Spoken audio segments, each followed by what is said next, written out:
ASP bodyguard তাকে তাৎক্ষণিকভাবে এত গুরুতর আঘাত করেছে, তার মাথার একদম ইন্টারনাল ইনজুরি হয়ে গেছে এবং স্কাল ভেঙে গেছে। এবং এই সিটি ইনে আমরা যখন নিয়ে আসলাম, তাৎক্ষণিকভাবে আইসিইউতে নেওয়া হয়েছিল এবং তারপর পরে সে এখানে ইন্তেকাল করেছে।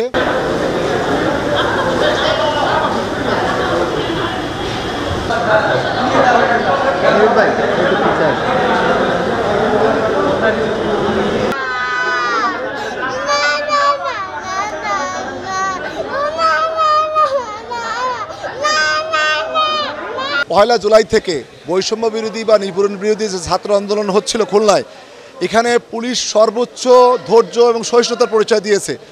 কখনো কোথাও পরশুদিন পর্যন্ত এক রাউন্ড টিয়ার গ্যাস বা রাবার বুলেটও নিক্ষেপ হয় নাই।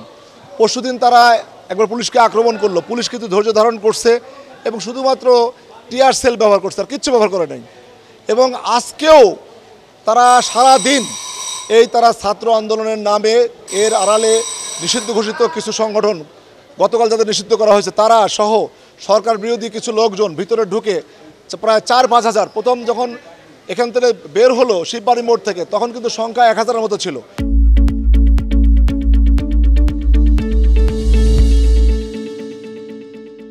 পরবর্তী সময় 0 পয়েন্টে যখন দেখা গেল, তখন 4-5 হাজার হয়ে গেল। এবং তারপরেও আমরা, আমাদের ঊর্ধ্বতন কর্মকর্তাদের নির্দেশ ছিল, সরকারের নির্দেশ ছিল, যেহেতু ছাত্ররা আছে, শিক্ষার্থীরা আছে, সর্বোচ্চ ধৈর্য এবং সহিষ্ণুতার পরিচয় দেওয়ার জন্য আমরা কিন্তু কোথাও টিয়ার সেল বা রাবার বুলেট নিক্ষেপ করিনি। যদিও আমাদের দিকে অস্ত্র তাক করে, এরকম ছবিও কিন্তু আমাদের কাছে আছে, অস্ত্র তাক করে গুলি করা হয়েছে, তারপরেও আমরা শুধুমাত্র ফাঁকা রাবার বুলেট আর টিয়ার সেল ছাড়া কিছু ব্যবহার করিনি।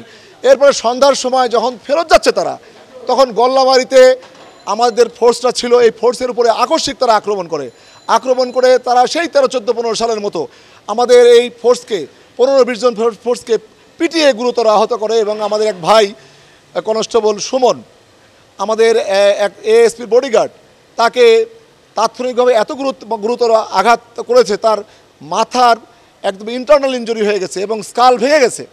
এবং এই সিটি ইনে আমরা যখন নিয়ে আসলাম, তাৎক্ষণিকভাবে আইসিইউতে নেওয়া হয়েছিল এবং তারপর পরে সে এখানে ইন্তেকাল করেছে।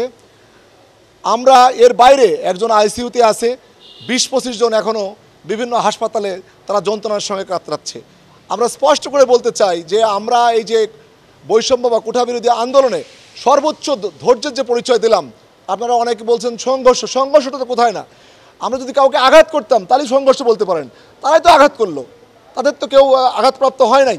2-1 জন টিয়ার সেলে চোখ জ্বলা ছাড়া আর কোনো রুগী কোথাও নাই। আমার এই 15-20 জন পুলিশ সদস্যকে নির্মমভাবে আহত করলো, আমার ভাইকে মেরে ফেললো, এবং মারণাস্ত্র সহ তারা আক্রমণ করলো। এর বিচার দেশবাসীর কাছে দিলাম, আপনাদের কাছে দিলাম।